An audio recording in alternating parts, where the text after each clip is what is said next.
সায়েন্সে কি বুলি কৈছে লেবৰেটৰী টেষ্ট কৰা হ'ল এদিনত 50 বা আৰু 60 বা যদি হাত চাপৰি মাৰে সেই দিনটোত মানুহজনৰ বায়োগেষ্ট্ৰিক বা হাৰ্টৰ প্ৰব্লেম হৈ পেলাই মানুহজন নমৰে বুলি কৈছে আমি ব্যৱসায় কৰা মানুহ হয় আমি আপোনালোকক বিনামূলীয়াকৈ কথা নাপাতো নাই আপোনালোকৰ পৰা নিম নাই আপোনালোকক দিম কোনটো লাগিব আমি আমি আমি আমাক দিব বিচাৰিছে নে ল'ব বিচাৰিছে আপোনালোকে ল'ব বিচাৰো যদি ল'ব বিচাৰিছে এটা জবৰদস্ত হাত চাপৰি কৰি দিয়ক ওকে আৰু মাজে মাজে হাত চাপৰি কৰি থাকিব লাগিব নহলে কাৰোবাৰ যদি হাৰ্ট এটেক হৈ যায় ইয়াত যদি কোনোবাই মৰি যায় কাইলৈ ধৰি লওক আমি বেলেগ এখন গাঁৱত যদি প্ৰগ্ৰাম পাতো তেতিয়া তালে মানুহ নাযাব কেলে নাযাব ঐ হেতৰ মিটিঙলে মানুহ নাযাবি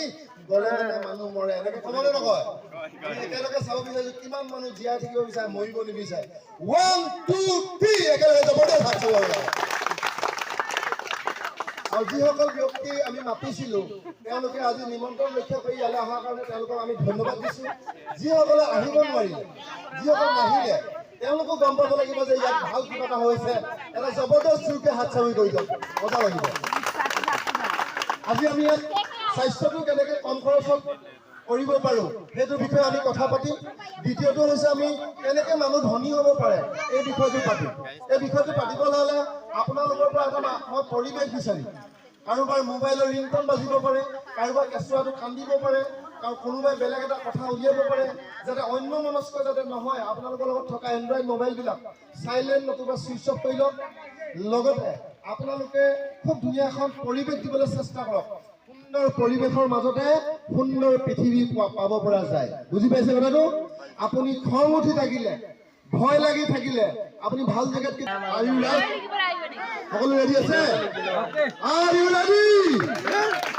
আমি সকলোৱে বহুত জোৰ মাৰিব আপুনি সকলোৱে একেলগে ক'ব ৰেডি আছে নে ৰাস্তা দি মানুহ যাওঁতে ভাবিব লাগে সেইটো তাত কি ঘটনা ঘটিছে ইয়েছ এণ্ড নো ইয়েছ কি কথা পাতি মিটিঙৰ পৰা গৈ কোনোবা সুধিব পাৰে তই কৰ মিটিঙলৈ গৈছিলি আপুনি কৰ মিটিঙলৈ গৈছিলে দুটা কথাই ক'ব আমি কেনেকে কম খৰচত আমি স্বাস্থ্যটো ভালকে বজাই ৰাখিব পাৰো আৰু আমি কেনেকে দুখীয়া মানুহ ধনী হ'ব পাৰো এই দুটাই হৈছে উদ্দেশ্য বুজি পাইছে আৰু পৰিৱেশটো যাতে বেয়া নহয় তাৰ কাৰণে মাজে মাজে কিন্তু হাত চাপৰি মাৰি থাকিব লাগিব আমি ডাঙৰ ডাঙৰ কথা কম কাৰোবাৰ হাৰ্ট এটেক যদি হৈ যায় মৰি যায় আমাৰ কিন্তু ৰিস্ক নাই সেইকাৰণে আমি আপোনালোকৰ হাত চাপৰি মৰাই থাকিম যাতে হাৰ্ট এটেক হৈ নমৰে ৰেডি আছে বুজি পোৱা নাই বুজি পাইছে সকলোৱে বুজি পাব লাগিব বুজি পালে সেকেন্ড বাবা ৰামদেৱে কোৱা মানে হাত চাপৰি বহুতে মৰা নাছিলে বাট লেবৰেটৰী সায়েন্সত টেষ্ট কৰা ओके थैंक यू सर अपनी अपना बहुत बहुत धन्यवाद जनाइছোঁ মোৰ নামটো হৈছে প্ৰণৱ গগৈ হয় মই my life style marketing global private লিমিটেডৰ ৰিজনেল টিম কোঅৰ্ডিনেটৰ হিচাপে কাম কৰি আছোঁ মোৰ ঘৰ হৈছে ধেমাজি থ্যাংক ইউ সৰ এইটো কামটো কেই বছৰৰ পৰা কাম কৰি ষ্টাৰ্টিং কৰি আছে মোৰ 6.5 বছৰ হৈছে অলৰেডি 7 বছৰ হৈছে এমাহত কিমান ইনকাম হৈছে আৰু আপোনাৰ তো প্ৰথম অৱস্থাতে মোৰ ইনকাম একেবাৰে কম আছিলে 450 টকা আছিলে আজিৰ দিনত মই 1 লাখ টকালৈকে ইনকাম পাইছোঁ আচ্ছা এতিয়া মাইকত কিমান ইনকাম হৈছে মিনিমাম 40ৰ পৰা 1 লাখ টকা ইনকামৰ ভিতৰত থাকে মাইকত আজি ইয়ালৈ অহা বিষয়টো অকণমান জনাই দিব নেকি ইয়েছ থেংক ইউ ছাৰ আপুনি সোধাৰ কাৰণে বহুত বহুত ধন্যবাদ জনাইছোঁ আপোনালোকৰ চেনেলটোৰ জৰিয়তে তো মই ক'বলৈ পোৱাৰ কাৰণে আপোনাক বিশেষভাৱে স্পেচিয়েলি ধন্যবাদ জনাইছোঁ তো আমি ইয়ালৈ অহা উদ্দেশ্য হৈছে দুটা আমাৰ দুখীয়া দৰিদ্ৰ মানুহক কি ধৰণে আমি স্বাৱলম্বী কৰিব পাৰোঁ 1 নম্বৰ পইণ্ট 2 নম্বৰ পইণ্টটো হৈছে আমাৰ দুখীয়া মানুহৰ যি শাৰীৰিকভাৱে যি অক্ষম বা ৰোগীয়া আমি যাক বেমাৰী বুলি কওঁ তো সেইসকল ব্যক্তি আমি কম খৰচত কেনেকৈ চিকিৎসাটো কৰি তেওঁলোকক আগুৱাই লৈ যাব পাৰোঁ আমাৰ উদ্দেশ্য হৈছে সেই দুটাই মেইন আচ্ছা আৰু এটা কথা ছাৰ হয় এইটো কেনেকৈ কাষ্টমাৰক জনাব লাগে আৰু অলপ এইটো বিষয়ত অকণমান জনাই দিব নেকি খুব ধুনীয়া কথা ছাৰ এইটো আমাৰ কাষ্টমাৰবিলাকক মেইন জনোৱা হৈছে কি এই অঞ্চলটো আজি যেনেকৈ বৰখামুখৰ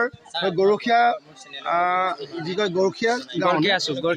গাঁওখনৰ যি আজি ৰাইজ সমবেত হ'ল তাত যিবিলাক ৰোগীয়া মানুহ আমি তেওঁলোকক কম খৰচত ঔষধটো খুৱাই পেলাই তেওঁলোক যেতিয়া স্বাৱলম্বী হ'ব বা শাৰীৰিকভাৱে সক্ষম হ'ব তেওঁলোকে ইজনে সিজনক যেতিয়া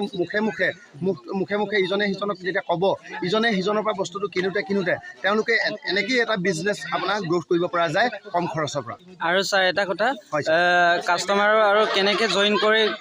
এইটো কামটো কেনেকৈ ছাকচেছ হ'ব পাৰে ওকে খুব ধুনীয়া কথা ছাৰ। আমাৰ ইয়াতে জইন কৰিবৰ কাৰণে এখন ফৰ্ম আছে, আমাৰ ফৰ্মখন ফিল আপ কৰি দিব লাগে। ফৰ্মখন ফিল আপ কৰোঁতে আমাৰ পান কাৰ্ড, আধাৰ কাৰ্ড, বেংক পাছবুক এই 3টা ডকুমেণ্টেই লাগে। কোনো পইচা পাতি দৰকাৰ নাই, চববিলাক বস্তু আপুনি সুলভ মূল্যত পাব পাৰিব। Thank you sir. য়েছ।